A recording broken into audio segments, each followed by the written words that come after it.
Puthukkad police station പരിധിയിലെ കുപ്രസിദ്ധ ഗുണ്ടയായ യുവാവിനെ കാപ്പ ചുമത്തി തടങ്കലിലാക്കി. ആനന്ദപുരം എടയാറ്റുമുറി സ്വദേശി ഞാറ്റുവെട്ടി വീട്ടിൽ 27 വയസ്സുള്ള അനുരാജിനെയാണ് കാപ്പ ചുമത്തി തടങ്കലിലാക്കിയത്. അനുരാജിന് 2023 കാട്ടൂർ പോലീസ് സ്റ്റേഷൻ പരിധിയിലും 2017-2022 വർഷങ്ങളിൽ പുതുക്കാട് പോലീസ് സ്റ്റേഷൻ പരിധിയിലും മയക്കുമരുന്ന് കടത്തിയ കേസിലും 2022 പുതുക്കാട് പോലീസ് സ്റ്റേഷൻ പരിധിയിൽ ഒരു അടിപിടി കേസിലും 2021 കൊടകര പോലീസ് സ്റ്റേഷൻ പരിധിയിൽ ഒരു അടിപിടി കേസിലും 2024 പുതുക്കാട് പോലീസ് സ്റ്റേഷൻ പരിധിയിൽ ചാൾസ് ബെഞ്ചമിൻ എന്നയാളെ കൊലപ്പെടുത്തിയ കേസിലും അടക്കം 16ഓളം കേസിലെ പ്രതിയാണ്. പുതുക്കാട് പോലീസ് സ്റ്റേഷൻ പരിധിയിൽ കൊലപാതക കേസിൽ ജാമ്യത്തിൽ ഇറങ്ങാനിരിക്കെയാണ് KAAPA ചുമത്തിയത്.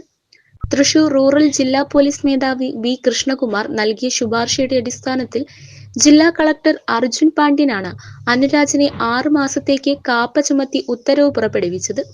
Puthukkad police inspector Sajeesh Kumar, senior civil police ഉദ്യോഗസ്ഥരായ രമേശ്, അജിത് എന്നിവരടങ്ങിയ സംഘമാണ് പ്രതിയെ അറസ്റ്റ് ചെയ്തത്.